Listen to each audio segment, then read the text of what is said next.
Unmuted.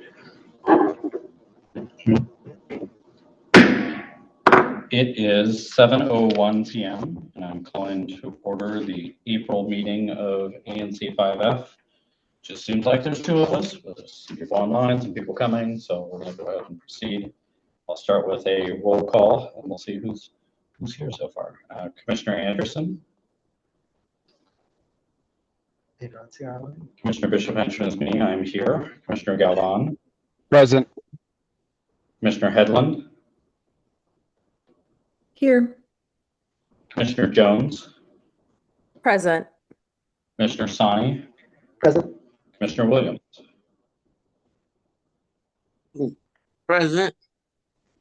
Excellent. I count 6, which is more than quorum, so we're ready to go. We'll start with public comment. I did want to, before we go to public comment, just say this meeting's a little bit different. We will have Councilmember Parker here shortly, we're going to certainly quiz him as best we can from commissioners, but we mainly want to hear what we want to make sure he has the opportunity to answer questions from all of you. So don't feel like if you've got questions for Councilmember Parker, you have to ask them now. You can if you want. I think his staff is listening, if not him himself, but we will go to Q&A when Councilmember Parker is also on the agenda. But having said that, public comment. This is up to 2 minutes per speaker, where people can, anybody can speak, present to the commission, ask questions, talk about anything on the agenda, not on the agenda, whatever you like, and we'll open it up. And we'll start with anyone in the room, if you'll raise your hand, or anyone online, you can use the raise hand feature and we'll unmute you.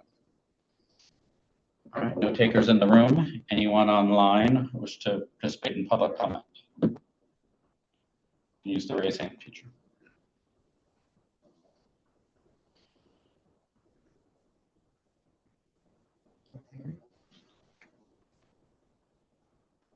All right, seeing none, we'll close public comment. And I think we'll skip response to public comment from commissioners, given that there was no public comment. Proceed to the consideration and approval of the agenda. I've distributed, and we posted on the website and distributed to various social media lists and listservs the proposed agenda, which consists of all the items noticed by commissioners in advance. I did receive some late noticed items that I do want to call out, and maybe Commissioner Headland can speak to them. They've been added onto the draft agenda on the website and the version that's been distributed here in the room as 11C, adoption of the 2026 Q2 quarterly financial report, and item 11D, consideration of DDOT NOI 2690 PSD, the Harmony DC PCS action plan. And I've also, if you're in the room, if you're a commissioner in the room, I've printed out copies, and they're in front of you. I've moved the agenda as drafted. I'll call on Commissioner Headland to move those late noticed items to add to the action agenda.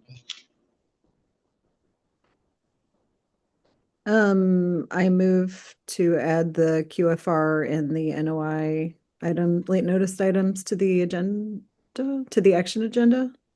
Commissioner Headland has moved to add those items as 11C and 11D. Is there a second? Seconded. Seconded by Commissioner Sani. Is there any objection? Seeing none, those items are added to the agenda. On item 11B, I think the sense I got from commissioners was that we refer that item, which is DDOT NOI 2668 MSED, to the TAPS committee, because we have another month before our response is due. So I guess I'll move that 11B be referred to TAPS and not considered tonight. And I'll see if there's any objection to that, but that'll be my motion. Is there a second? Seconded. Seconded by Commissioner Galvan. Is there any objection?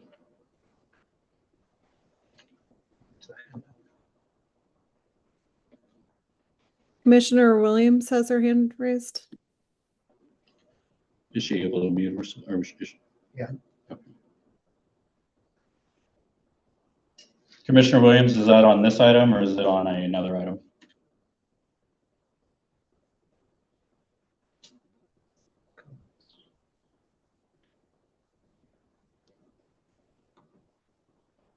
If you're speaking, we can't hear you. Me and this button. Okay, There let's we try it again. All right. Can you hear me now? I apologize for that. No problem. With this item, NOI, notice of intent, 26-68. Will that be brought to the community as well? Yes, what I'm proposing is it go to committee and then it would come back to us presumably next month, because after that it'd be too late. No, not the committee. Well, outside of the committee, will it come to the neighborhood for a discussion, a full discussion? I think we can circulate it to whoever we want to circulate it. It's a public document. Okay, no problem. Then I'm bringing it to 5F03. All right, hearing no objection, that item is referred to committee. Are there other changes to the agenda?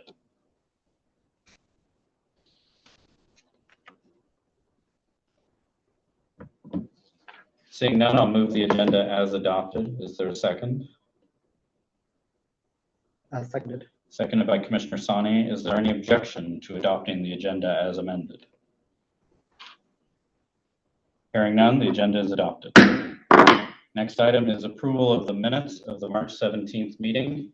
Commissioner Sani has distributed by email, and then it was linked from the proposed agenda, the minutes.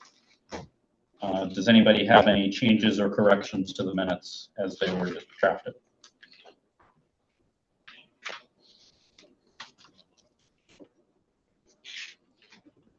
Is there any objection to adoption of the minutes as drafted?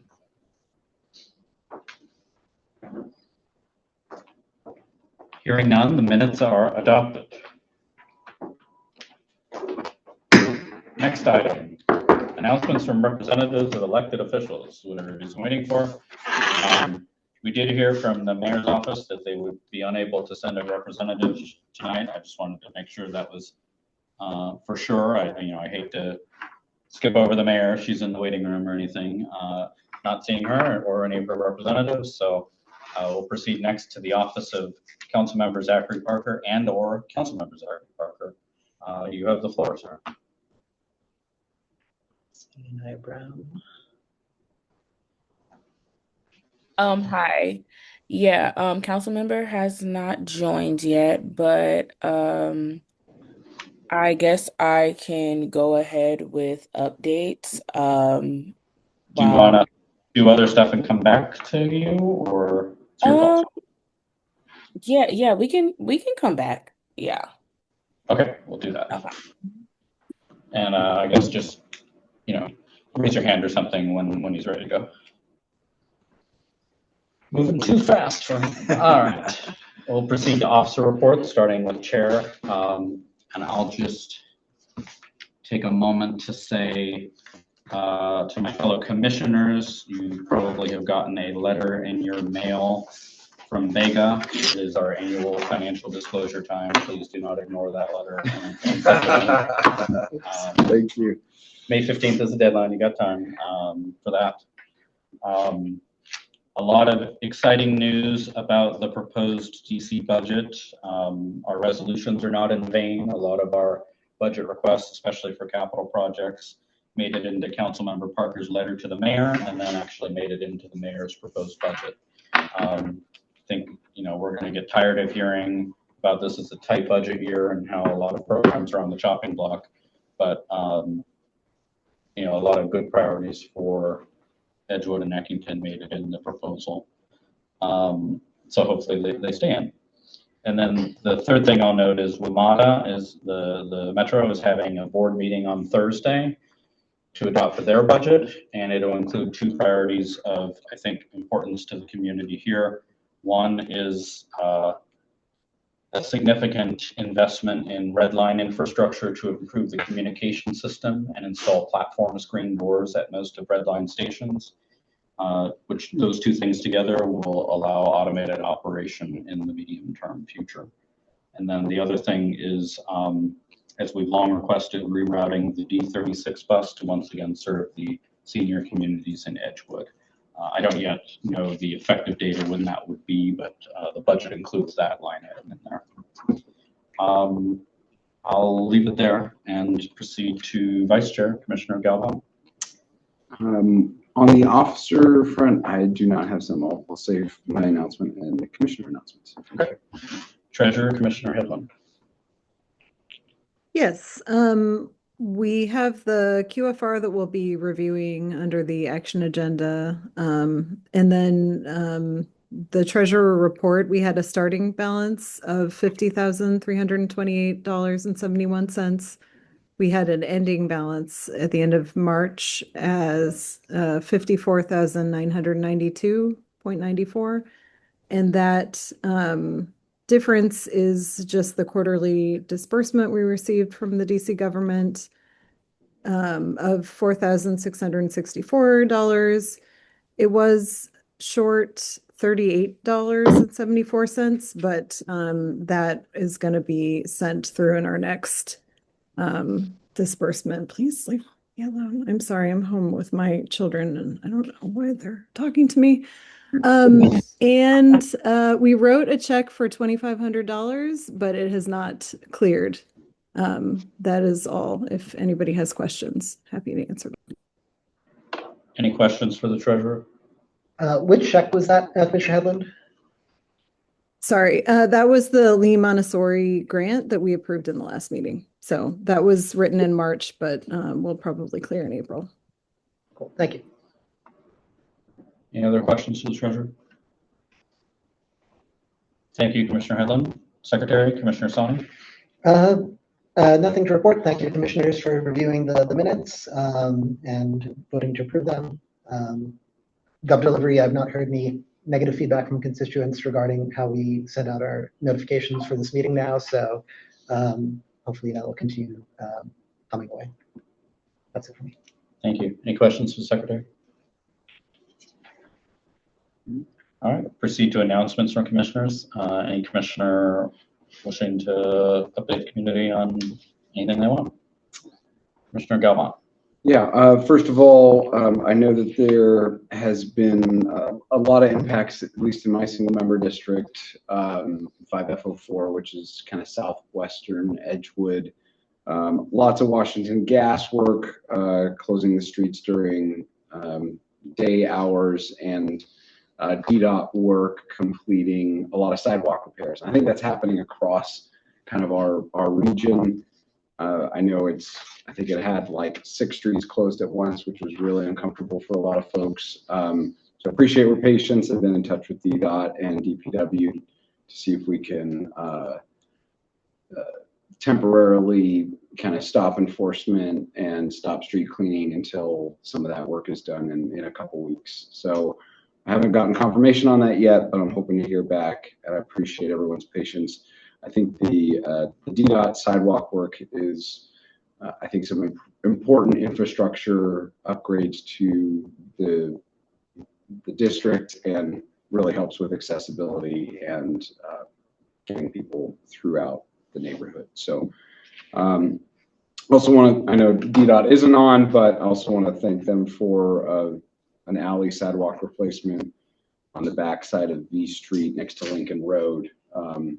I know some alleys have looked rough for years, and that one was in pretty rough shape. So it's nice to see that got completed after lots of bugging DDOT. So thanks for everyone's support on that. For now, that is all I have. Thank you. Thank you, Commissioner. Other commissioners? Commissioner Sani. Yeah, 2 things. The first is on Sunday, April 26th, Ward 5 Family Biking is having a family bike ride that starts at North Michigan Park Rec Center departing at 10:50 a.m. and will end at City State Brewing in Edgewood, probably about half an hour after that. It's a good way to get out and enjoy this beautiful spring weather with families and for parents who are interested in biking their children to school and other places. It's a good way to see the various transportation options that are available that don't involve a car. Additionally, as alluded to in a previous regular meeting, coming into the old Brooklyn Pine space at the Monroe Street Market Arts Walk area is right proper. They're opening a kitchen, which is basically a transfer of their Shaw location to Edgewood. So it's exciting. They'll be opening up, I believe, at the either end of this month or early next month. So I've had a lot of neighbors asking me about what's happening there. So that is what is happening there. That's it for me. Thank you, Commissioner. Other commissioners?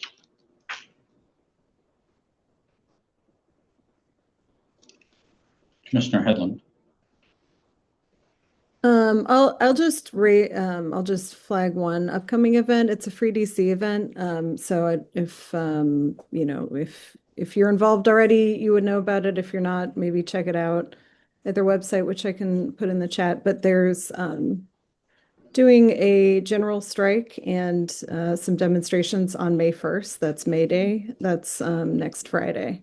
So I can just put the event in the chat, and if anybody is interested, you can learn more about it. That's it. Thanks. Thank you, Commissioner. Other commissioners?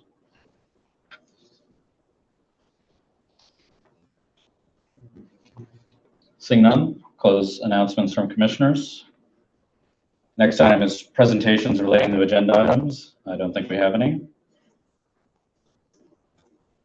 And so the next item is the consent agenda. Let me pause there and check in on Councilmember Parker's staff and see if we want us to continue, if he's ready or if we want to keep going. No, it's just me right now. He'll be joining like, so you'll see him come in when he joins. Yeah. All right, we will proceed. The consent agenda at present has one item on it, Commissioner Sani's resolution supporting the Public Trash and Recycling Container Budgeting Act of 2026. The other items in front of us are already on the action agenda. Is there any objection to proceeding with consideration of this resolution on the consent agenda?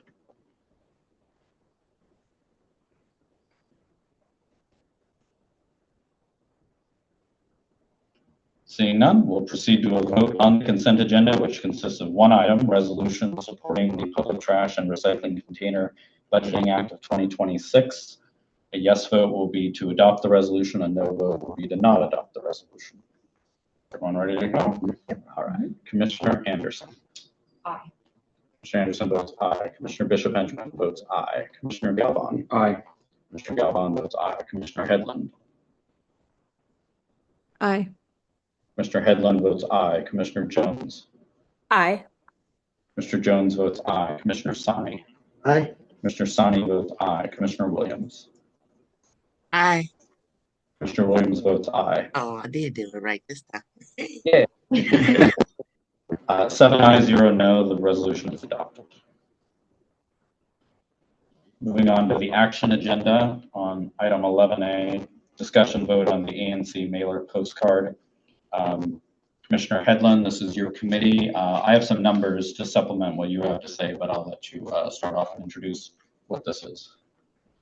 Sure. So the idea is to send a simple postcard to everybody in the ANC. So that's all 7 SMDs. And it has meeting dates, meeting info like our website, the SMD, emails and commissioner names and the names of the committee. So it's pretty simple. And the idea is just to raise awareness about, when we meet, how to join, what committees to get involved in if you're interested. And I think the commission discussed this possibly before I was part of it, or it's been in the discussion for a while. I think initially we thought the cost would be $2,000. And so Commissioner Bishop Henchman can update us on the cost now, but it's going to be more than that. So I just wanted to make sure we're all kind of aware and in agreement on whether we move forward with this expense or not. My thoughts are, the alternative would be just trying to post the same information maybe in physical spaces like rec centers, libraries, etc., or like flyering every house in the ANC. But the first option wouldn't necessarily reach everyone. The second option would be really labor intensive. So I'm kind of on the side of, and then the other thing just to note is, we're 4 meetings into the year. So we don't get as much, we're not informing everybody of every meeting this year. But I think I'm on the side of approving this expense and then also posting it in rec centers, libraries, and maybe some businesses in the ANC just to get the word out. So pros and cons there, but I'm open to a discussion or just a vote. And then maybe Commissioner Bishop Hentzman, you can just add what you know about the cost and anything else. Sure, thank you. And thank you to the Community Engagement Committee and I think to Alex Bexara in particular for designing this. We often get like, well, why don't you flyer or do a mailer to every house, which given our budget and the numbers I'm about to share with you, maybe why we don't do it, but maybe doing one every term or every year can help at least alert people to the fact that this is happening. We're deciding things here. We adopted it in the budget as an expense for $2,000. So it's already in there for two. Once it got all finalized and we kind of discussed it last month, I was all ready to hit order. And then the final total came up and it was much closer to $4,000. So I did not hit order.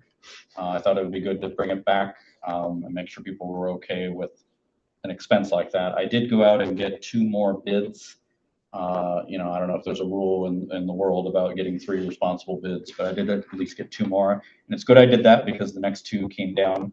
The next bid was $3,426, and then the third bid was $3,055.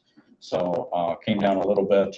So what this is it's called Every Door Direct Mail. It's a service provided by the U.S. Postal Service, where we go to a printer, the printer prints them, and then concierge delivers them to the Postal Service, which is then handed to the letter carriers, and they distribute them to every mailbox on their route, including apartments, including condo buildings, including people's mailboxes, all of that.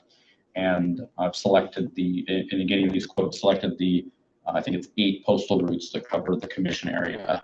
It does have a couple gaps because I think there's a part of 5F02 that is mainly a Brooklyn postal route and kind of nudges in, and then ditto for, I think, part of 5F07 down near North Capitol Street. But for the most part, this will be in the mailbox of everybody in the commission area. What it really comes down to is, we've decided this is maybe worth $2,000, but now we got to decide is this maybe worth $3,000 instead. So I'll turn it back over to you, Commissioner Hedlund, if that answered your questions. Sure, I think that's good information. So first I'll see if Commissioner Jones, please go ahead. Hi, everyone. I know I've probably seen a draft version of this, but I'm curious if it makes sense or if we're having a way for people to provide information about their interest or do a possible short survey.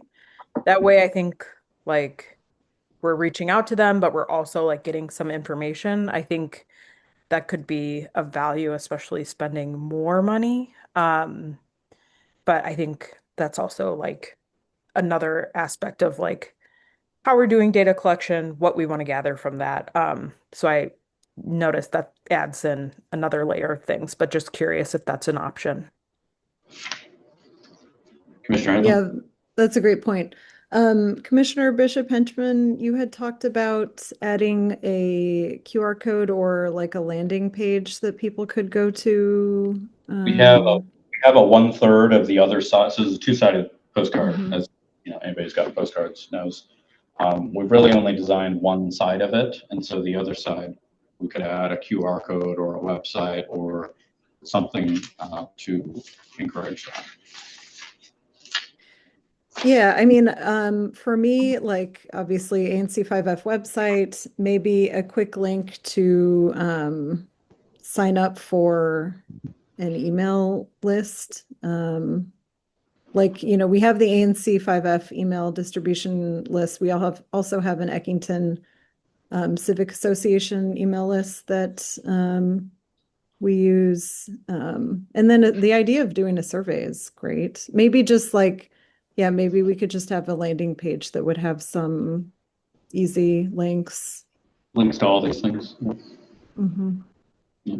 Commissioner Anderson? I was going to say thank you, Commissioner Hedlund, for driving this forward, because I know that this is something that we've been wanting to do. We just needed someone to kind of take that football across the finish line, or some sports metaphor. So thank you for doing that. Quarterback something? Anyway, thank you for doing it. I like that the link is on there, and we haven't done a survey, I think, since we were all, I think since the commission was formed. So that's almost, 3.5 years ago at this point. So that is a great idea. Thank you. I also wonder if for part of the other half, whether it's worth, just because, when the information is in front of you, it's the easiest time to take action, whether having like the commission map might also be helpful, just as part of the half, just to kind of like be an easy cue of here's who to contact. But yeah, I think those are all really great ideas. And I think this is an and situation of sending out the postcard, but also flyering, having information available at local businesses. But I definitely agree that since we have enough budget to at least do this once, each year to kind of appoint neighbors to the commission, I think this would be a great idea. So thank you. Thank you, Commissioner Anderson. Other commissioners? I guess there's no motion on the floor. Let me make a motion just to make sure we're in front of it. It would be to move to amend the budget to increase the postcard line item from $2,000 to $3,500. Hopefully we come in under, but that'll give us some room there. Seconded by Commissioner Anderson. All right, we'll continue with debate or discussion on this. Commissioner Galvin. Yeah, I'll just mention, I think it's worth the money to let folks know. I think the reason why for me is, typically in an election year, I don't know, there's 2,000 residents, and I think I had 635 people vote. So there's, a large group of folks that aren't aware or don't know kind of what commissions are or not participating. So the more that we can get out the information to let folks know about what we do and engage with us, I think the better we can serve them. So I think it's worth the extra. And the survey portion, I think we have an existing survey that we already have. We just pointed to that. We don't need to recreate the wheel for that. And then maybe a link to some of the other stuff the Public Safety and Health Committee has put together, some of their sheets that we had put together, kind of give people another reference point for what, why you would contact a commissioner. So anyway. Thank you, Commissioner. Other discussion or debate? Commissioner Sani? Just general question is, so if we approve this expenditure, what's the process for actually, like, is it on our community engagement committee to send out? Like, it makes sense for that. I just want to know. I can do it, or if Commissioner Hedlund really wants to do it, she can do it, and then whoever does it can front the expense and submit it as a reimbursement. Yeah, and I think, if we can approve or vote on the budget adjustment tonight, then perhaps myself and Commissioner Bishop Henchman can work on finalizing the links that we want to include, and then maybe send it one more time over email to the commissioners before ordering and sending. But ideally, we'd do that before the next meeting. So like in the next week or so. That would be my goal. Give us a deadline. Yes. Yeah. Yeah, exactly. If you hear from us, send away. Yeah. Okay. Yeah, good. Thank you. Commissioner Anderson? Just a quick point as a collective reminder for us to address. If you actually go to the OANC link and search your address, the link that says visit their website for ANC 5F doesn't actually go to our website. It kind of redirects the OANC. So I will follow up on that. But just since we're directing people to that link. Maybe we could do it. Open ANC has, I think, a different website with the same information. Yeah. I mean, like, there's a place to look at the address. It's just asking ANC to update like the website. Yeah, Just, that's yeah, of course, yeah. Thank you for that. Yep. Other discussion or debate?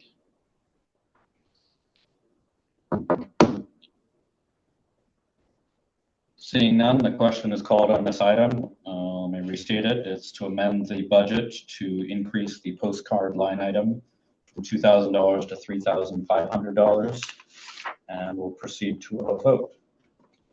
Starting with me, Commissioner Bishop Henchman, I vote yes. Commissioner Galvin. Yes. Commissioner Galvin votes yes. Commissioner Headland. Aye. Commissioner Yes. Headland votes aye. Commissioner Jones. Aye. Commissioner Jones votes aye. Commissioner Sani. Aye. Commissioner Sani votes aye. Commissioner Williams. Aye. Commissioner Williams votes aye. Commissioner Got it Anderson. again. Aye. Commissioner Anderson votes aye. 7 ayes, 0 no. The budget amendment is adopted.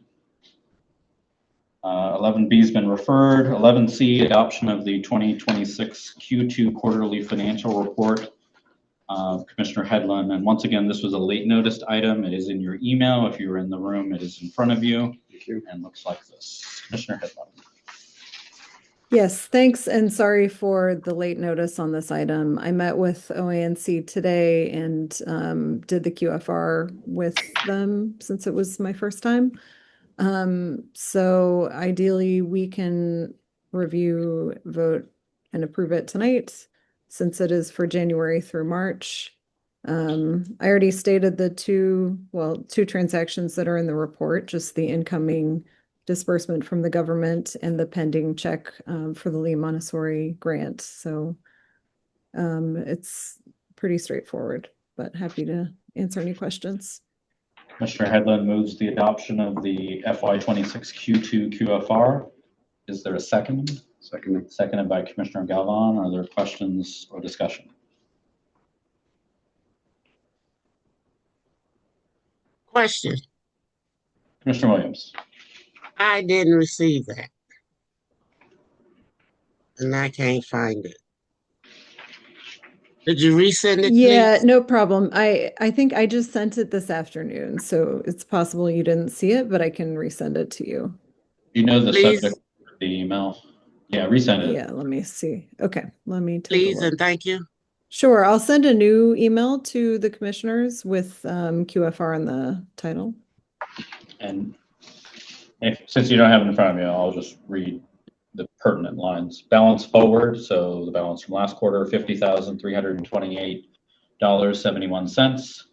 Receipts, district allotment, $4,664.23. Total funds available, $54,992.94. Disbursements, grants, $2,500. Total disbursements, $2,500. Ending balance, $52,492.94. Is there further discussion or debate?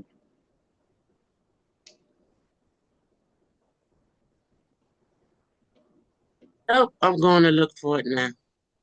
Okay. Thank you. Why don't we, as a courtesy, and it was late notice, just hold off on that item and we'll vote on it after the consideration of the next item. Which is again, a Commissioner Headland late noticed item. D dot, no, I'm sorry, that came off snarkier than I intended. Wow, sorry guys. Thank you for doing it. Better late than never, especially on these NOIs where, for everybody listening, Department of Transportation sends us stuff whenever they want and gives us 30 days to respond. So if it's the day after our last meeting, we sometimes forget about it until the day of the meeting. So D.NOI 26-90-PSD Harmony DC PCS Action Plan. This is also in everybody's email, and if you're in the room, I've printed it out and it is in front of you. This deals with safe routes to school, safety improvements surrounding Harmony, which is in the area of T Summit, First Todd, and I think it's in Commissioner Headland's and Commissioner Anderson's districts. So I will start with Commissioner Headland and then I guess see if other commissioners have anything they'd like to add on it. Commissioner Headland. Sure. First of all, I'll just say I think this is really positive. DDOT initiated a Safe Routes to School study sometime in 2025, possibly even 2024, focused on Harmony Public Charter School, which is on T Street across from Langley Elementary and diagonal from McKinley campus. It's a little ironic because Harmony is actually moving locations next year, but because there are still so many schools in the area, I think it's still quite relevant. So DDOT was doing the survey. They, I don't know how they do their surveys, but they did interview folks in the area in the school. I went around last fall. I got some feedback from neighbors, and I think a few families at Langley who wanted to also have input into this process. So I went around, I talked to some crossing guards, I talked to some neighbors, and engaged with the Langley PTA as well. And basically, I think most of the requests and recommendations that I heard were adopted in this NOI. So the main, takeaways here are they're putting in 2 new crosswalks at First Street Northeast and U Street. And they're adding some all-way stops to T and Summit Place, First and Todd Place, and Summit Place and Todd Place. So if you've ever been there in the morning or afternoon, it does get a little crazy. We have some really good and seasoned crossing guards who are working at those intersections, but it's a really tough job. So I think, this adding all-way stops could make their jobs easier and keep the kids and families safer who are going and coming from school. And I sent this around on the Eckington ECA email group. So I tried to, share it around a little bit. I didn't receive any negative feedback, but I'm happy to discuss it with commissioners and see if anybody has concerns or other feedback. Thank you, Commissioner Headland. Do you have a motion at this time? Right, I wasn't actually clear on what we do with an NOI. We've got a couple options. We can move to support the NOI. We can move to support the NOI with conditions, and then we've got to specify what those conditions are. We could move to oppose the NOI, or we could do nothing at all. Okay, so I move to support the NOI as received. All right. Commissioner Headland moves to support the NOI as received. Is there a second? Seconded. Seconded by Commissioner Sani. So we'll proceed to discussion, questions, debate on the NOI. What I was going to say is the option that everybody loves, actually nobody loves, is to do a special meeting where we just work on this. All right, so we'll proceed to discussion or debate on Commissioner Headland's motion.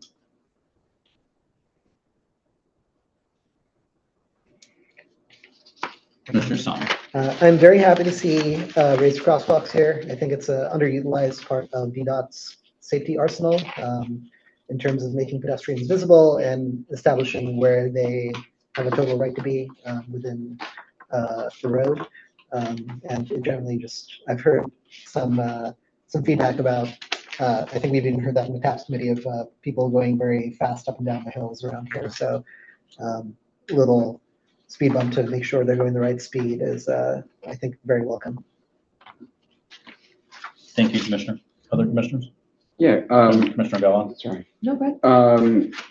On, what is this, 4th page, it has a proposed bus only. Kudo. I'm trying to, I don't know what that Pick up is. and drop off. Pick up and draw. Thank you very much. No page numbers. Yeah. No legend. I know, I know. Oh my goodness. That sounds like it's for a school bus. Is that correct? Because I don't think there's any metro buses that run through that area at that location. No, definitely no. Sorry. Okay, yeah. No. And sorry that I have also not read this through all the way. Do we know how many parking spaces are impacted by this, just generally? Trying to find it. I thought I saw something on it, but maybe I missed it. So I think it says a 45-foot stretch on page 3. Okay. So I think if you look here, 50 feet. That is just for that pickup and drop off location. so I think there's existing, the red is the existing, and then they're planning on adding an additional pickup and drop off that would, Be timed. So they're Yeah. adding restrictions, but not Certain removing. times. Yeah, that makes sense. Okay. Yeah, I'm generally supportive of this. I walk the area when kids are getting started and it can be mobbed at times. So the more we can provide crosswalks and stop signs throughout the neighborhood, I think that is a benefit for safety for everybody, not just the kids. All right, thank you, Commissioner. Other commissioners? Sorry, just to clarify, it is just the school bus. I don't think there's any metro buses that run on T Street. Okay. So it's just the school bus and just during pickup and drop off times. Okay, great. Thank you. Commissioner Anderson? So I will say, this, is in my SMD as was discussed, and, very supportive of the crosswalks, that, are being proposed. Not only is it near a school district, but there's also, a church, Franklin P. Nash, which is, a kind of a cornerstone of the community, that is, at that intersection of First and U Street. So this would also include, increased visibility there, particularly when, neighbors are out on Sundays in particular. I do know that, Todd Place, has been that's been a street that it's been pretty challenging to park on, and to navigate, for drivers and for pedestrians to kind of navigate, because cars are parked on both sides. It gets very narrow. So I do think, any, improvements there, would be great. I do think, I haven't had the, opportunity to talk to neighbors specifically about this issue, as much as I would like, but I know that parking on that particular street is a challenge. So speaking on behalf of neighbors, I do think that there would be, some feelings about reducing parking on that street. But everything that we can do to kind of increase pedestrian visibility, I think would be really wonderful. Thank you, Commissioner. Other commissioners?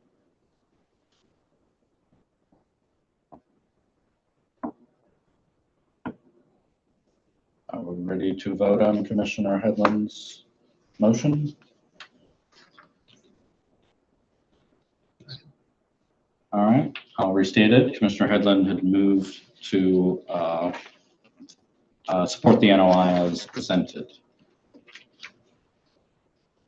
And we will proceed to a vote, starting with Commissioner Galvin. Aye. Commissioner Galvin votes aye. Commissioner Headland. Aye. Commissioner Headland votes aye. Commissioner Jones. Aye. Commissioner Jones votes aye. Commissioner Sani. Aye. Commissioner Sani votes aye. Commissioner Williams. Thank you for giving me time. Aye. Aye. Commissioner Anderson. Aye. Commissioner Anderson votes aye. Commissioner Bishop Henchman, I vote aye. 7 yes, 0 no. It is adopted. Let me not forget about the QFR, because that would be very bad. Were you able to send it, the email, Commissioner Headland? Yes, I did. I don't know if Commissioner Williams has had a chance to look at it, though. That's my next question. Did you receive the email, Commissioner Williams?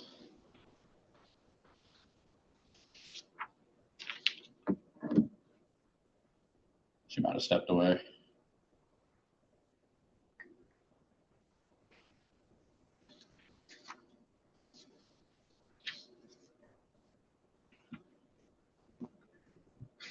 Commissioner Williams, are you there? I'm here. What All right. I missed something. Yeah, the QFR, are you good with voting on it right now? UFR. I'm trying to do three things at one time. That's the one that I emailed just a few minutes Oh, ago. I I vote don't know if you've had a chance aye. to look at it. I All right. did. Okay. All right. Thank you. So we'll I proceed to a vote. apologize. No problem. This is, we're doing a bunch of stuff here too. We're a little bit out of order too. This is the motion to adopt the 2026 Q2 QFR as presented by Commissioner Headland. And we'll move to a vote. And the first person is Commissioner Headland. Aye. Commissioner Headland votes aye. Commissioner Jones. Aye. Commissioner Jones votes aye. Commissioner Sani. Aye. Commissioner Sani. Commissioner Williams pre-voted aye, but I will call on her again. Commissioner Williams. I again. Commissioner Anderson. Aye. Commissioner Anderson votes aye. Commissioner Bishop Henchman votes aye. Commissioner Galvan. Aye. Commissioner Galvan votes aye. 7 yes, 0 no. The QFR is adopted. All righty. Checking in. Any Councilmember Parker yet? Yes. All right. Without objection, we will proceed back to item 6B and hear from Ward 5 Council Member Zachary Brown. Hi there. Thank you for having me, commissioners. And it's good to be with you, ANC 5F. I am just jumping from ANC 5E, so thank you for being flexible with the agenda. I will just provide some very brief updates, and then I'm happy to open it up for questions. And just keep me honest on time and call it whenever I've gone way too long. A few things. It is budget season. The mayor has released her budget. And this week we've kicked off our budget oversight hearings. I strongly encourage neighbors to weigh in, lean in, come testify. Why does that matter? Because oftentimes when I'm going to bat for initiatives or programs, resources for Ward 5, sometimes my colleagues or others can say, well, we haven't heard from Ward 5 neighbors. Is this really an issue? If you can't come out and testify, because I get it, people have lives and day jobs and the like, writing a letter, the ANC passing a resolution, all of that counts for testimony that we can point to say these are issues that really matter. The mayor and her budget cut anywhere from $600 to $800 million across agencies, which is significant. I can rattle off any of the deeply concerning cuts that were made.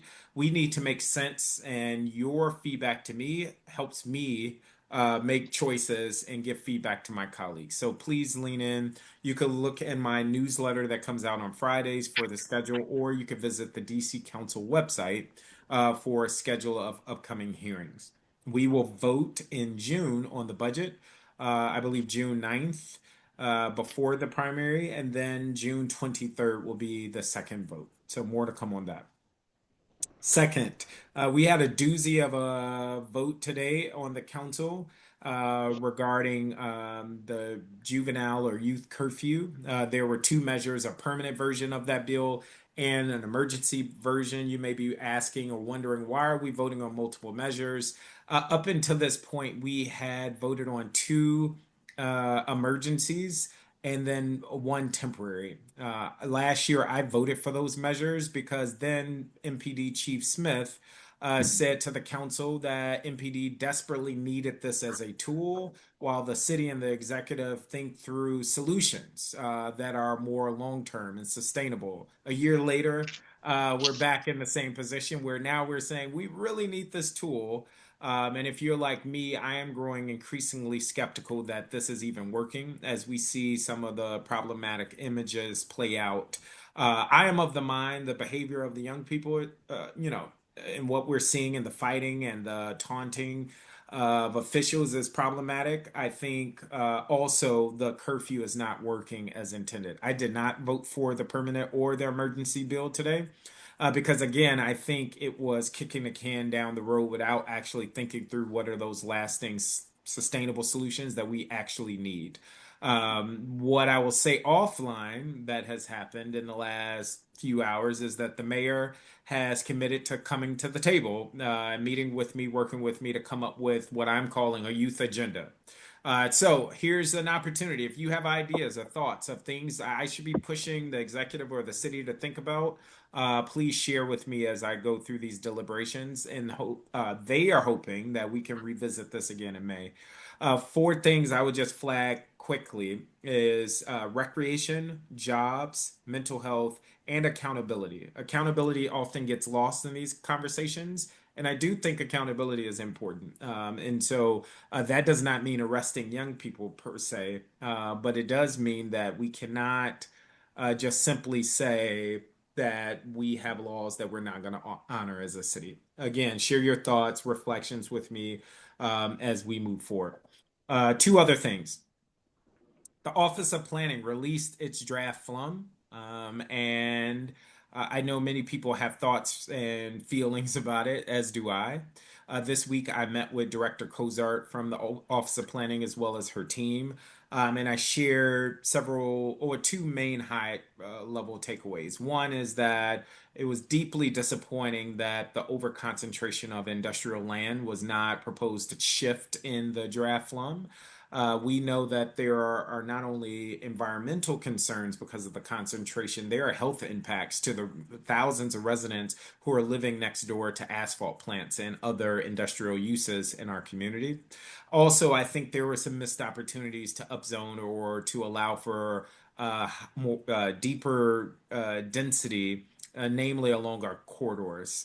A few things I will highlight. There are two dates that are important. Office of Planning will come back around September with a revised draft based on feedback that they've heard.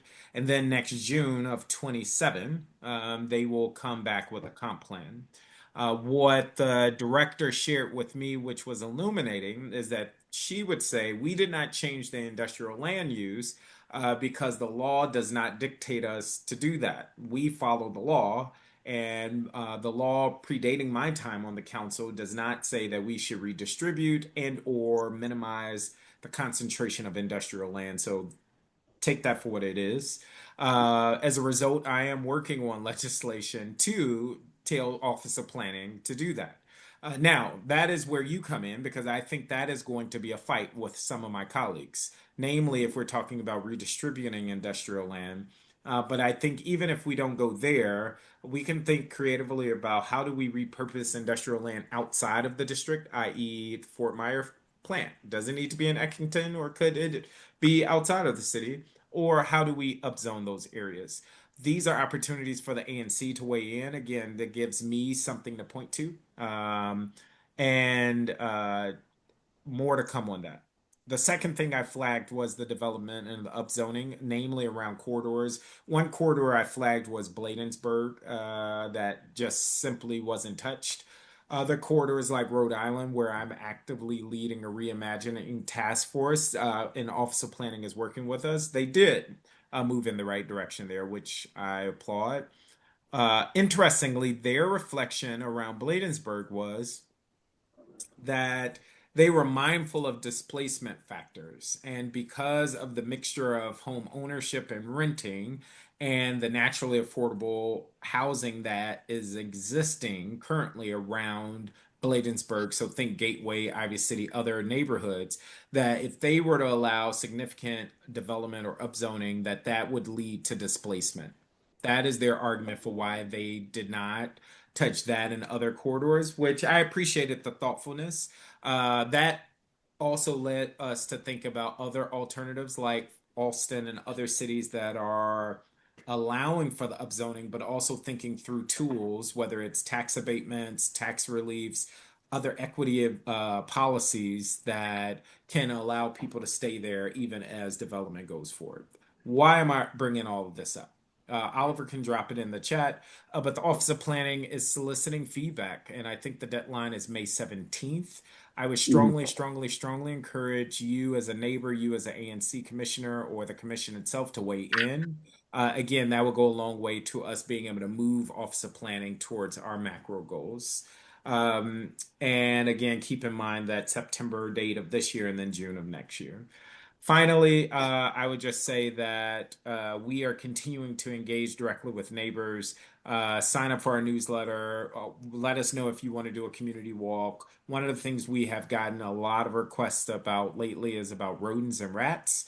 And we are at your service. And we're happy to work with DC Health and other agencies to think about like short-term strategies, as I'm sure you've heard that the city is exploring other pilots like giving rats birth control. And it sounds kind of silly, I know, but it is all a part of us thinking through like how do we get the population under control. Last thing I would just say there, I am clear-eyed that our path forward is around repurposing or retooling our trash receptacles, both the ones we use in our homes, but also on our corner. That is really cost prohibitive as a city. But while we do that work on the council, there is the pilot around the birth control that is going forward.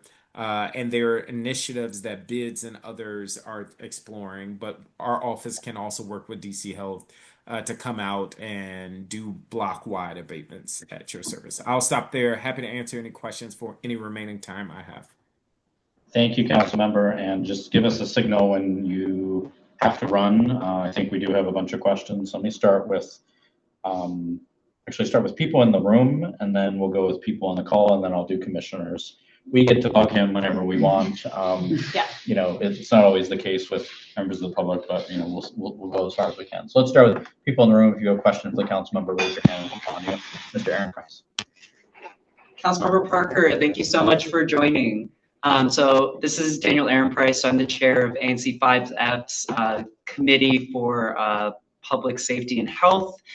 Just thanks again for joining. So a few things. I just want to start with a big thank you again for the Care for Youth plan and those 16 bills that you introduced. We jumped on that real quick. So just to give you that snapshot, like my background's in public health, but I'm an expert in family and community engagement first and foremost. So I thank you for the care that went into all of that. So just thanks for championing all of those. All 16 of them were gems and shows exactly what direction we should be going when it talks about youth and the scope of youth within the city. Talking to family engagement as well. So thanks again for voting against the juvenile curfew laws. Back in December, there was a hearing through the Committee for Judiciary and Public Safety, and you don't have a lot of time to talk in those committees, but I just want to bring up again, like there's a substantial amount of research that shows that youth curfew laws are a band-aid solution that's slapped haphazardly on systemic issues stemming from historic marginalization, especially of Black and Brown communities, and exacerbated by poverty. You know this, so I'm just very grateful that you voted no against this. There are many other solutions to that. They're all online. There's so much data and evidence behind this. I can't wait to testify, and hopefully there'll be some more opportunity for public testimony on this subject as well, and allowing more youth to speak on this subject too. So just more food for thought on this. So I hope there's more open dialogue around what that looks like instead of us just slapping another Band-Aid on this issue once again. Just a couple questions. I think I spoke with you about this, but I'm curious if you have any updates regarding the Strengthening Air Pollution Permitting Amendment Act and the Environmental Justice Amendment Act. We've been highly supportive of this, and because we have the asphalt plant that's near us, that is one of the largest concerns that our neighbors have in the area. We'd love to mobilize neighbors around testifying for those two bills. So if you have any information regarding where they are at within committees currently, I know we're in budget season, would love to hear your thoughts on that. Yeah, no, there was a lot there. So just today, we moved one of the bills that was part of the Care for Youth plan, including the SOUL Act. That was legislation that came directly from young people and within the care of the Child and Family Services Agency. Thank you for your support and more to come there. On the curfew, a lot of what you said resonates. I also think what we're seeing play out is problematic. I think that's the part that for me is a little troubling in some of these conversations. It's not just curfew or no curfew for me. It's about like we do need to address the behaviors that we're seeing because to not do so, I think we are still putting young people in harm's way and on a path to end up in detention or in jail, which is not what any of us want. And so that is the work that I will be hopefully engaging with my colleagues and the mayor's team over the next week or two, thinking about like how do we put together a real package of solutions, think jobs and recreation and outlets and mental health and engagement and awareness, et cetera, to say, here's what we're going to do to address what's playing out. All right. Those bills we are told, are still slated to come up this year within the Committee on Transportation and the Environment. And so please be on the lookout. I promise you, we'll flag it for folks when we are told there is going to be a markup and a vote and all that good stuff. Understandably, right now the priority is the budget, and so I anticipate that those things will not come up until the fall after recess, before the end of this council period. One thing I will say, though, that was promising from my conversations with Director Cozart and team is that I really pushed hard on there needing to be upzoning in certain areas like the Fort Myer plant in Eckington and in Brentwood. I named those two areas in particular. And, I don't want to speak for Director Cozart, but there seemed to be appetite for the Eckington plant being designated for upzoning. Now, granted, that doesn't necessarily just say Fort Myer won't exist, but I do think having that type of signal in the draft that will come in September in the comp plan next year will be really important for our ability to reimagine what that space would be. As I said to the director, and she agreed, it is a missed opportunity to have that prime real estate on the MBT steps from the metro being taken up with an asphalt plant versus the level of development and or outlets that it could be. And so I'm cautiously optimistic. I also recognize that Fort Myer, and I'm talking plainly, but I also recognize Fort Myer is a major contractor with the city. And I also know they are a major political player. And so I am cautiously optimistic, but I would not be surprised if nothing changes that. And so we will still fight, but I just want to kind of measure expectations. Thank you. Anyone else in the room? Mr. Matheson. Hi, Councilmember Parker. My name is Dalton Madsen. I'm president of the Eckington Civic Association. One thing we hear about a lot is Fort Myer plant and the concerns about environmental quality and quality of life. Obviously, it would be great to get the upzoning to get the plant relocated. But while that might not happen for a while, I had a question. Something we hear a lot is concerns about Fort Myer operating within the bounds of their permit and questions about whether they're actually being monitored and having enforcement to ensure that they're operating within those guidelines. Can you speak at all to any efforts to increase monitoring and enforcement in the meantime before any potential upzoning? Absolutely. I have brought this up in the last few oversight hearings with DOEE and Director Jackson. In fact, if you go back and look, we had a lengthy exchange about Fort Myer and the enforcement of the odor controls. In fact, one of the reasons why the agency has leaned in more on the permitting is because we've been pushing them to do so. The big problem, as I see it, is that DOEE doesn't really have infractions that mean much when you don't comply. And so something we're exploring legislatively is how do we add more teeth to their penalties. I also know that the odors as of late have been heightened, and that is something I think as recent as today, we've been in discussion with DOEE, who then is in discussion with the Fort Myer plant.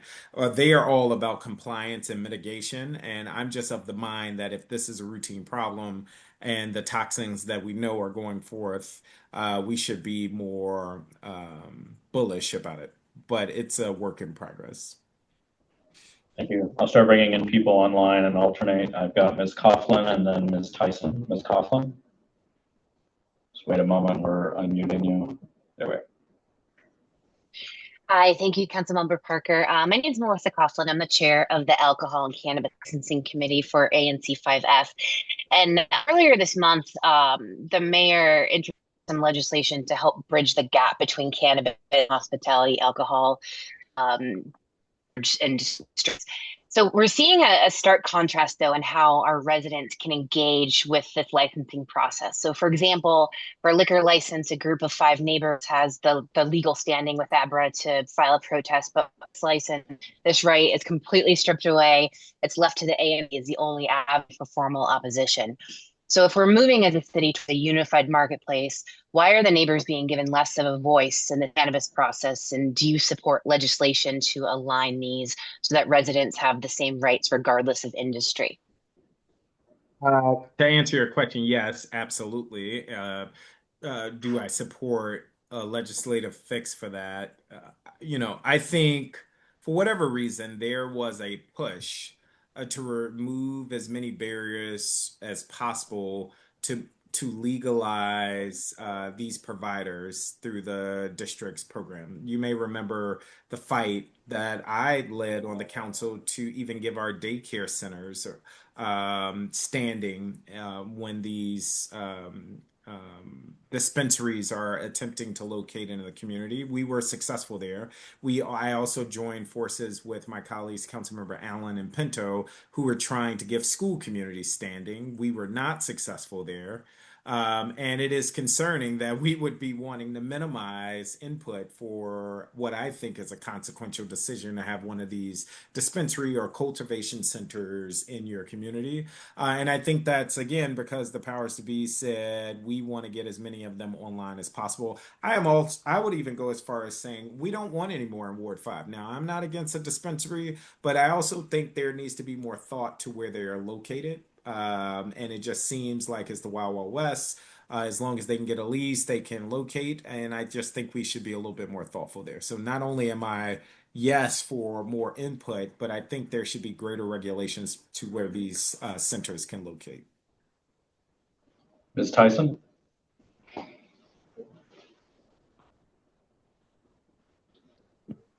Oh, thank you. Am I unmuted? Okay, thank you. Thank you, Councilmember, and thank you, ANC.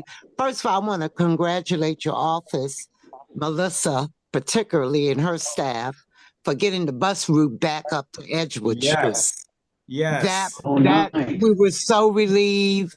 Now, the seniors are very relieved. credit, I had a little something to do with that, but no, Melissa's awesome. And Yes, she is. Yes, she is. So I wanted you to know that was very important to the seniors. Absolutely. But in reference to the curfew, now I have to say I'm a native Washingtonian. Yes. I've been a teenager as well. We do not have activities the way we had them. I wrote your office. I don't know if I wrote you about 2 or 3 weeks ago when this curfew thing came up and y'all denied the mayor's extension. You've been on the Board of Education. We don't have activities for young people like we had when I was coming up. They don't have nowhere to go dance. They don't go no bowling. There's no social club. We had a social club. We used to go down to Justice Department. We had cabarets as young people. We put on dress form. We don't have any of that. I've talked to young people. They are bored. People come in here from PG. I gave you a list of some suggestions in the email because we got to focus on these young adults.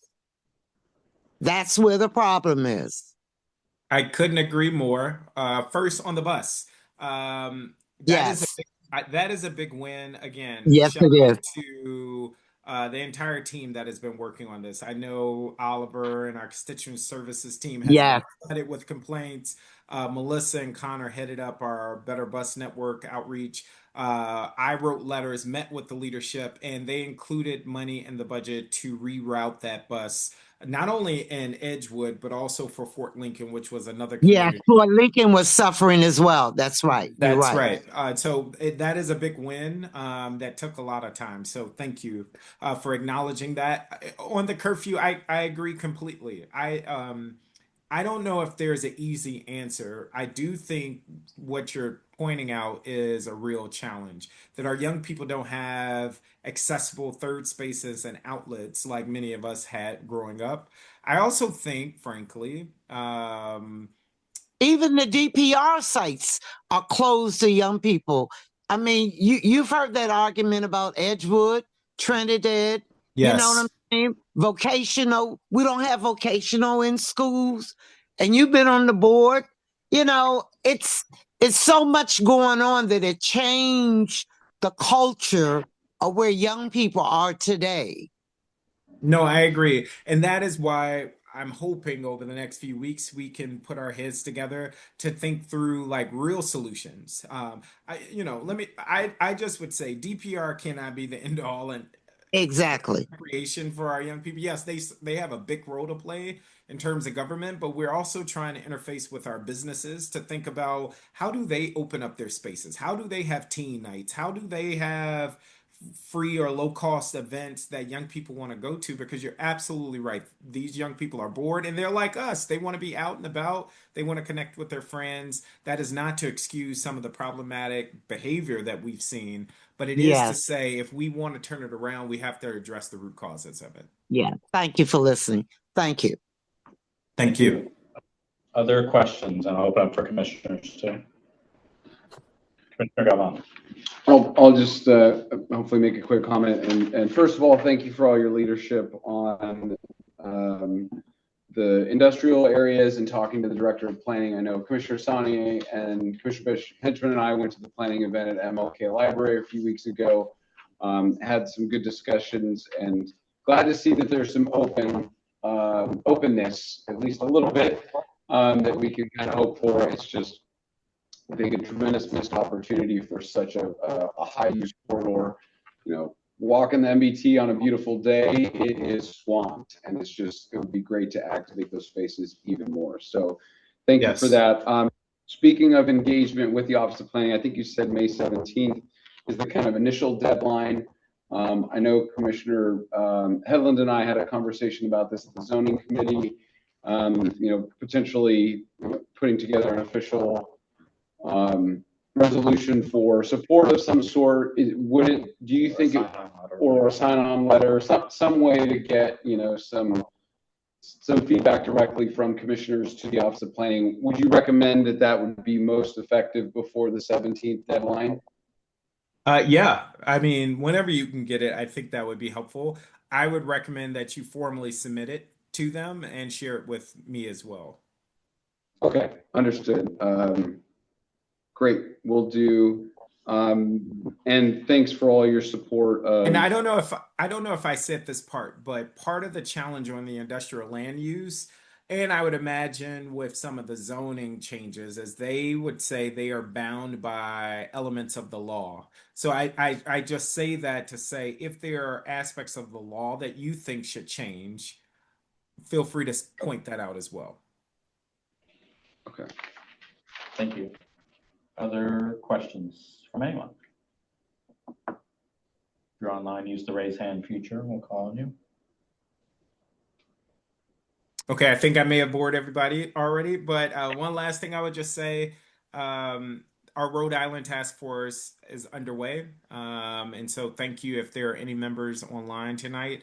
As you know, a vision is to reimagine or to drive development on that corridor from anywhere from like 12th through the border of the city. I know that may not fully be in this commission, but it's important to the entire community. So I continue to welcome your ideas, thoughts there as well, as we'll be working on that over the next few years.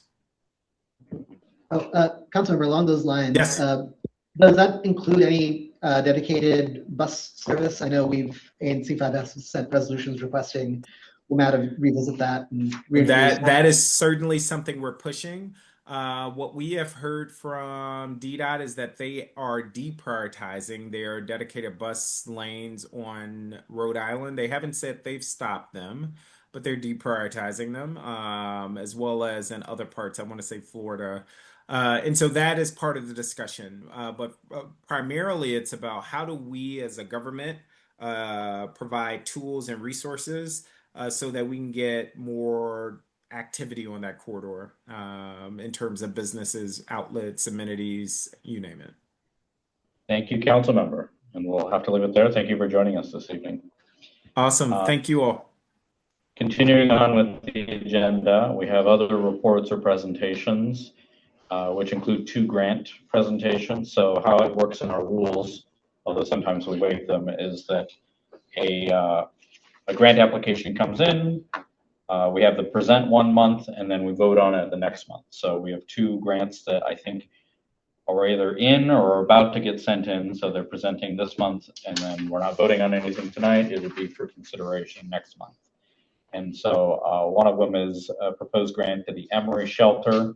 I think Commissioner Headland is speaking on that one, or at least introducing it.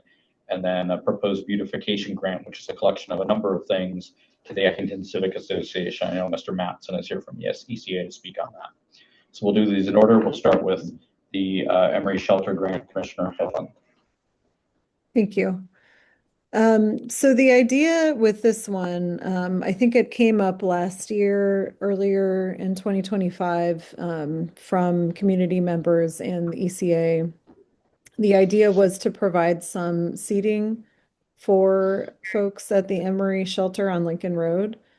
They have like an outdoors parking lot section adjacent to the shelter, and then there's the sidewalk that goes right up to Harry Thomas Rec Center, and there's no seating there. And folks, in the shelter often are hanging out on the sidewalk.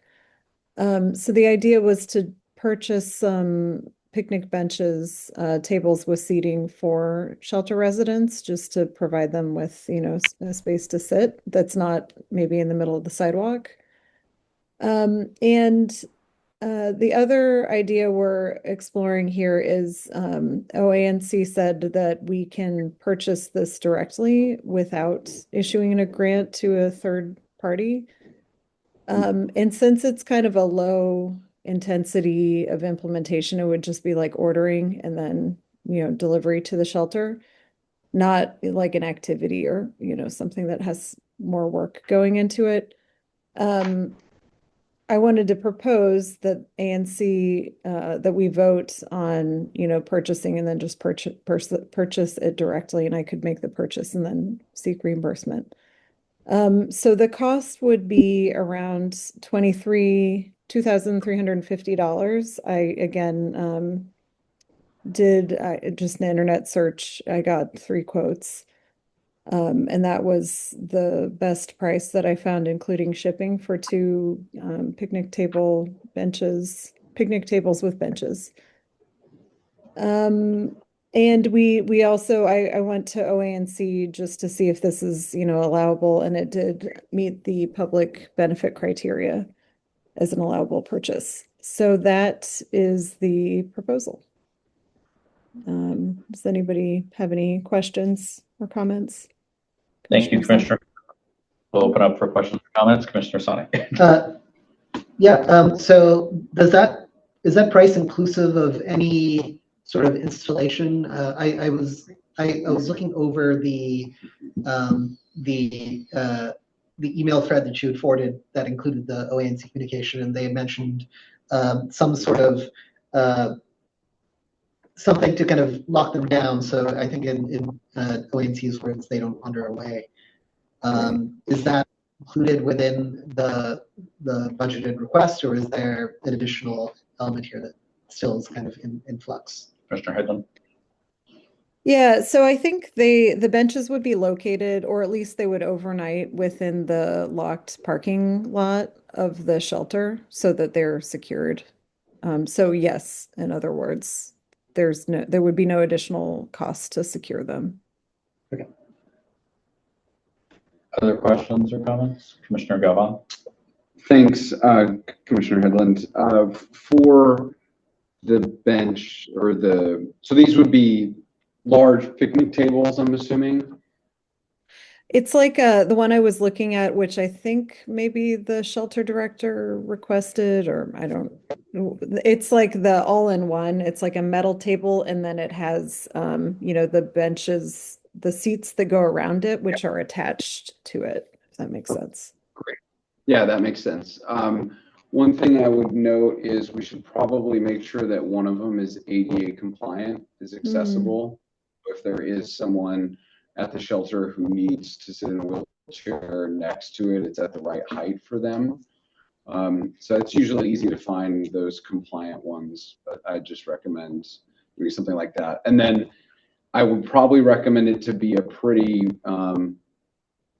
not too heavy that it can't be moved, but that is durable enough to take a beating because it's going to be dragged. We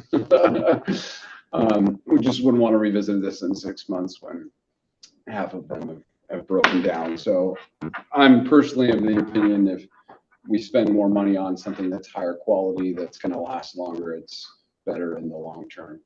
And the plan would be just for 2, is that correct?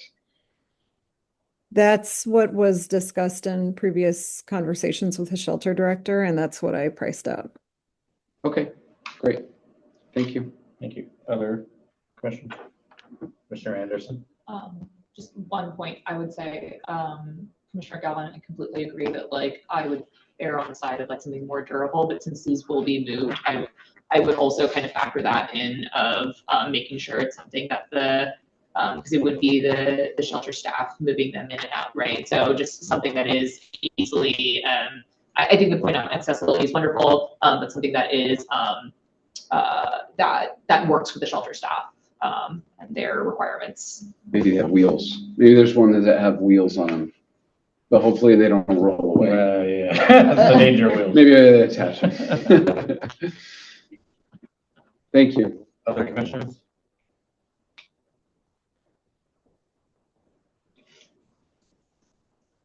All right, Commissioner Headland, anything further you want to say on this item? No, so there's no motion with this. We'll just vote on it next meeting. Is that the plan?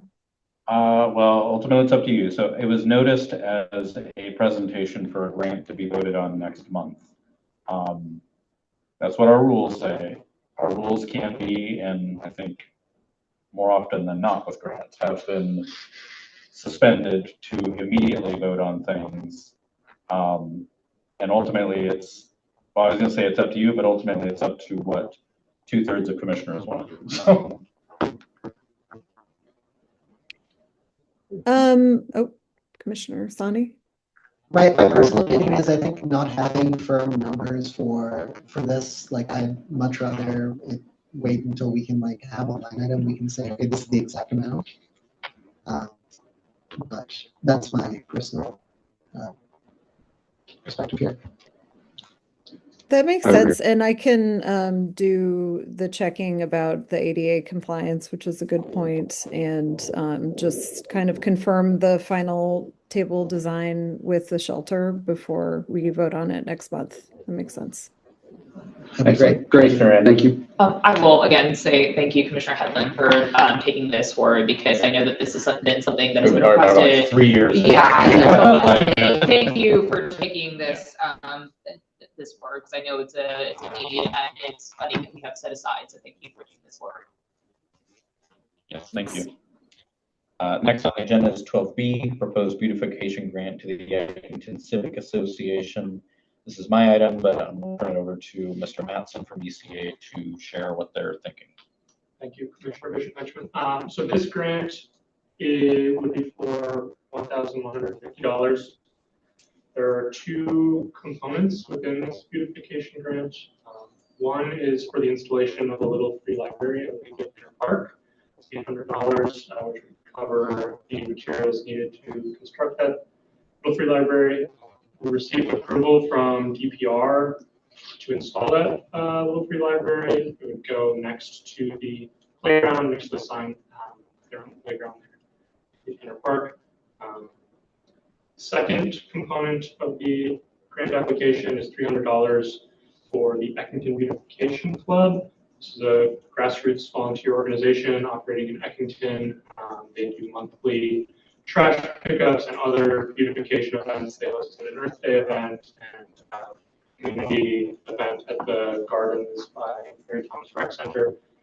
Currently, that group is just funded by its members, so this $300 would be to buy things like trash bags, additional trash pickers. At the last event, there were more people than there were trash grabbers, so to help expand operations, to buy those, as well as a wagon was included to carry some of the full trash bags during that trash cleanup. They throw the trash bags in members' trash cans so they're not filling the city receptacles. So sometimes transporting those back and forth is heavy and cumbersome for the group, so they requested funding for that as well. I'm happy to answer any questions about the grant application. Thank you, Mr. Mattson. Any questions or comments from commissioners? Commissioner Galvin? This is great. Thank you very much for doing some research and proposing this. Has there been other thoughts for other little libraries throughout Eckington? For example, one at Harry Thomas Recreation Center, or maybe on the northern side of Eckington or other areas? I know there's been some scouting done. I don't know in terms of any definitive plans. I don't think there have been any requests to DPR submitted for approval to permit and install it there. I think they're waiting to see whether DPR is willing to approve it and we're willing to fund it. And if we're willing to do that, then maybe start talking about some other locations throughout the community. Okay. That's great. And we might want to wait until after Harry Thomas does their renovation. Otherwise, tear it out and store it somewhere. So anyway, just a consideration. Would be great to see that kind of expand throughout the neighborhood. And we'd love to see this as a little pilot. Hopefully expand. Other questions or comments?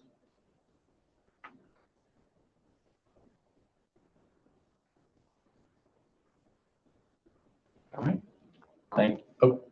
Commissioner Anderson. I will just say, mostly addressing to the rest of the meeting, if there are proposed locations that you may want to see a little library, the grant program is available and open to the public.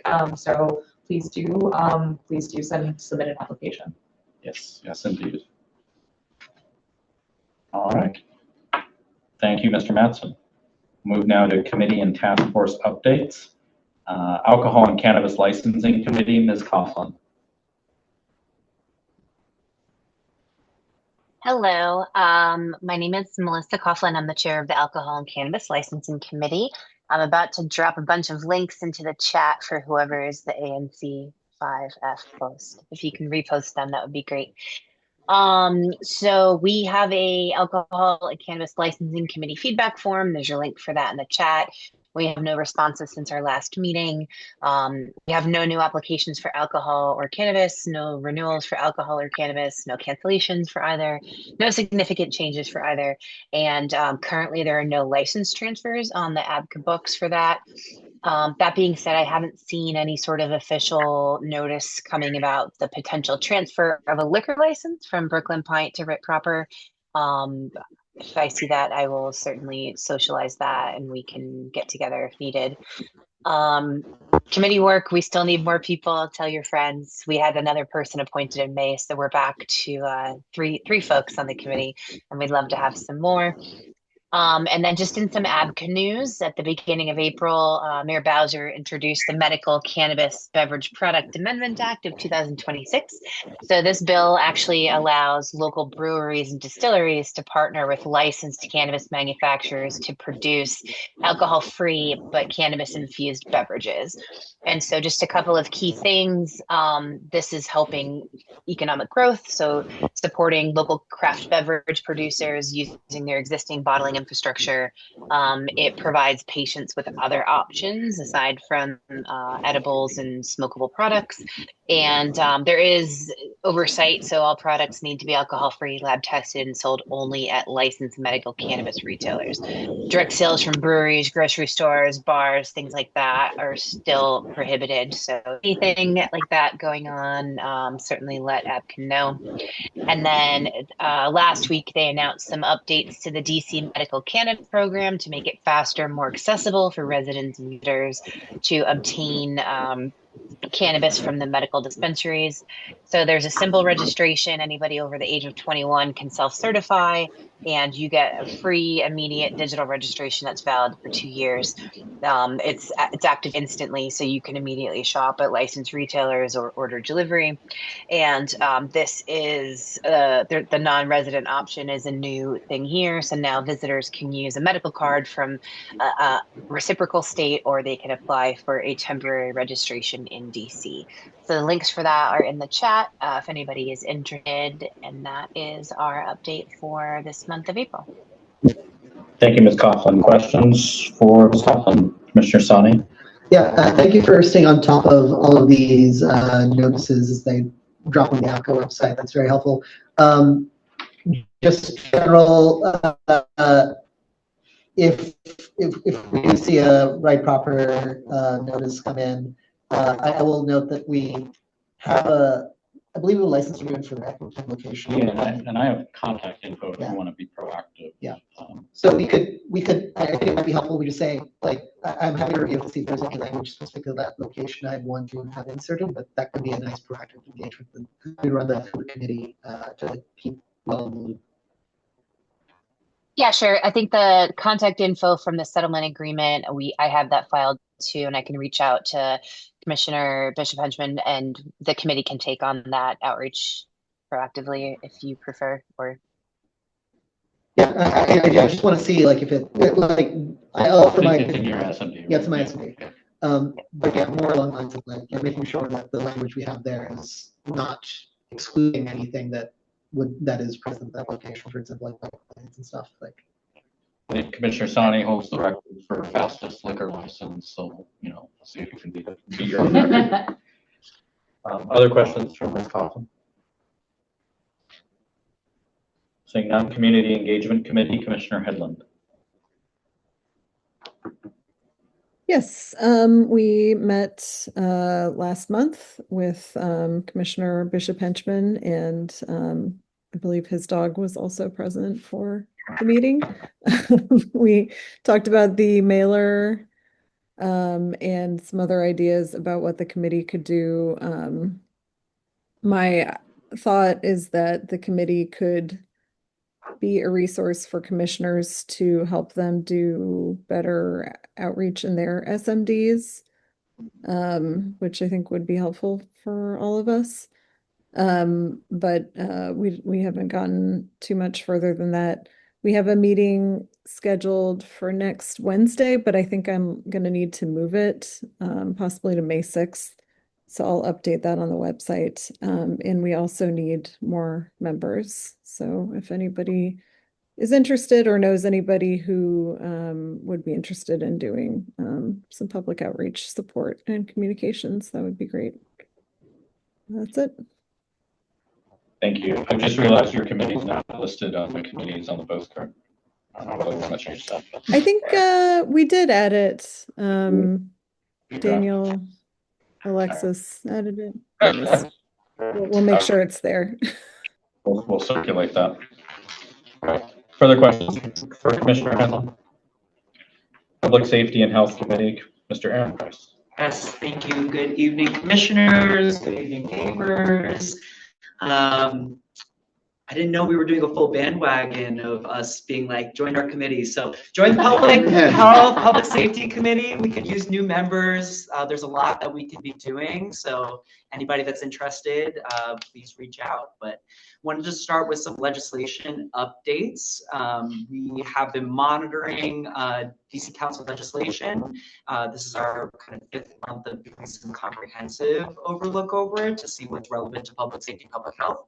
So just to go over what our prioritization list looks like, we took a break from writing resolutions. One to support Commissioner Sani in championing the Public Trash Recycling Container Budgeting Act resolution. So thank you all for voting yes on that. So we're glad to have that in the bank, and hopefully when it's up for a public hearing, we can all mobilize to testify on behalf of that as well. The one that we have been working on right now is the Safe Community Places and Policing Amendment Act, which has to do with heightened immigration enforcement that's been happening in our area in particular. We already have a resolution that's related to a lot of the protecting sensitive locations, specific to DC public schools, DC public charter schools, parks, playgrounds, and such as well, from not having immigration enforcement activity happening in those places, based on substantial research that shows the harms that it does for youth in particular, and especially a wide variety of different types of community members too. We have drafted that. It is currently in review with my committee, and we are hoping that this could be up for consideration for a vote by the general ANC in May. So look out for that very soon. Other ones that are on the horizon right now, the next resolution we're looking to do is in support of the Medical Cannabis Process Improvement Amendment Act.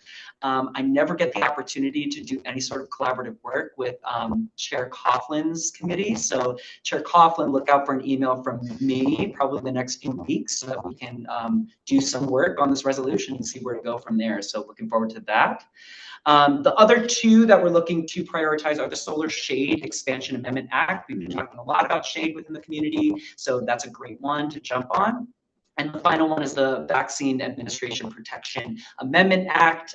If you've noticed, there's been a lot of talk around vaccine scheduling, and it's worrisome, especially for the fragile state that DC is in relation to the federal government. So this is a really good prioritization to ensure we have good vaccine access all across the district. Just another priority that we're putting on the list as well is we do not yet have a resolution on juvenile curfews. So that is something that we can easily consider as well. Just like we are open to proposals of little free libraries and locations around the ANC, we're also open to other priority areas. So if folks have other priority areas within public safety or public health, we'd love to know what those are so that we can write some resolutions on it and support it through council and other district agencies as well. Public health, already went over that with Commissioner Sani. Next meeting is rescheduled. So we have once again changed to doing a new cadence of every first Thursday of the month from 6 p.m. to 7:30 p.m. We're just rescheduling this next one to Tuesday, May 5th from 6 p.m. to 7:30 p.m. So if that could be updated in the website, that'd be great. We always offer it hybrid, so you can either come in person to the Eckington Community Room, or there is a virtual option to join on the website. I leave you with a public safety and health tip. When we were doing some research to see whether there was any guidance from the administration in DC regarding immigration enforcement, we did find that the OAG published some guidance on immigration enforcement for DC schools, which can be expanded to a lot of different areas in the community as well. It's based on some of the good best practices when it comes to these spaces. So highly recommend taking a look at that document, and I could send that forward to be included inside of the minutes as well. But that's all the updates we have for the PSH committee. Thank you. Questions or comments for Mr. Aaron Price? Just share one comment. The mayor's budget, this maybe is a minor item for most people, so it hasn't really come up yet in this meeting, but I think it's a major item for some people in our community. Mayor's budget includes a $750,000 citywide fund to install shade structures at DPR facilities. Regular attendees of this meeting will know we had a very boisterous community outpouring of wanting better shade structures at the playground for Alethea Tanner. Mr. Aaron Price's committee drafted a resolution. The ANC passed the resolution. Councilmember Parker put it in his budget letter. The mayor's put it in her budget. And you really, I mean, it was just incredible work by everybody in the community to make that stuff happen.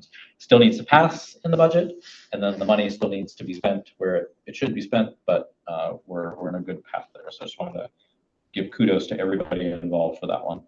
Questions or comments from Mr. Aaron? I just want to thank you and the committee for reviewing and amending the draft resolution for the trash cans. I think it's in a much better place. I think looking forward to seeing how far it goes. You did a great job drafting it. It was easy to take a look through. Thank you. All right, thank you. Transportation and Public Space Committee, Commissioner Sani. Yes. Or sorry, did Commissioner Jones have your hand up? Oh, I'm sorry, Commissioner Jones? Yes. I just had a clarification, Commissioner Bishop Henchman. Can you repeat how much could be granted for shade structures at DPR facilities? The total proposed amount in the mayor's budget is $750,000 citywide. I think at one point we priced out a shade structure at like 50. Yeah. So whatever 750 divided by 50 is, that's how many shade structures this fund would fund. Not a lot. Yeah. I can't do the Thank math you. in my head. Someone else. I'm in the wrong business. Commissioner Sonic. Yes, there was no TAPS meeting this past month. We will have one in May. Unlike our usual time, though, it will be on May 11th. Sorry, May 12th at 7:30 p.m., which is a Tuesday, just because I have some work travel, and so that is when the committee is next able to meet. As always, it'll be online via Zoom. The details of the meeting are available at anc5f.com/committees. That's where you can find all of our wonderful committees. Thank you. Questions or comments for Commissioner Sani on TAPS? I guess May 12th will be where that NOI will come up. Yes. So stay tuned. Zoning and Development Committee, Mr. Stone. I don't see Mr. Stone. I was not at the meeting, but I think some other commissioners were, if anybody wants to share any highlights. You alluded a little bit to Yeah, I'll Commissioner Gellman. I don't have my notes in front of me, so Commissioner Headline, you might have to help me a little bit here. But essentially we talked. We don't like the flum. We want to write something about the flum. That's right. That's right. Yeah. So generally it was the challenges with the current flum proposal and options to see how we can kind of get additional support, whether it's drafting a resolution or a sign-on letter, and kind of how we engage other partners in the area, which might be NOMA Bid, might be some other community development organizations to kind of get support for changes on this. And this is encouraged by Councilmember Parker's office, but also the fact that the comprehensive plan is currently under evaluation, and now is our time. We also talked about some of the challenges that are associated with what happened last time in 2016, I believe, when this was done, when the chairman of the council basically took it off the list, and some of the frustrations associated with that. So how we can kind of head and review that, in addition to it's election season and there's opportunity to engage candidates now on. Oh, that's where sorry. To engage other community members in it. So that's all I have. Thank you. I'll inflict questions on you since you're not the chair. I don't know if Commissioner Headland had anything you want to add. I think she was at the meeting too. But if not. Yeah, we decided, I think what we were thinking is drafting a resolution specifically targeting the industrial land use in our ANC, which Councilmember Parker also talked about that. So I'll take a first look at that soon and circulate. I don't know if we're gonna get it approved before May 17th. Yeah, we might have to do a letter. Yeah, okay. Yep, that's it. Or the ECA, they can pass it. So. All right. Thank you. Yes, special meeting is always an option. Commissioner Sani pointed out. Everybody's happy to hear that. All right. While we're on ZAD, just one additional item.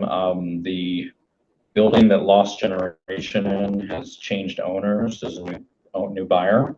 Don't worry, that was Lost Generation. He basically went to them, was like, how long will lease extension do you want? But he's also eager to fill the vacant spaces in that building. I think has signed a coffee shop already, and I don't know the timeline on that, but coming soon. All right. Library Task Force, Mr. Garnett. He is not online, but I do have a You have an update I can read out from the materials. They did meet and they drafted a letter to, and sent a letter to Councilmember Parker, thanking him for the $90.3 million additional funding he got for the library, which is what they need to proceed to talk to the two finalist locations to like engage seriously on like how much they can put down, what sort of space they want. But part of the task force's mission and what they've been pushing forward is to provide a voice to the community in the room to determine what amenities this library has. Just for context, many libraries in the city, in the district, have different features, and those generally are reflective of what the community around them needs, and some needs may be better than others. And so the idea is to get a lot of ANC 5F community members at the table as these discussions are happening, so we can best shape a library for the community while already having libraries exciting.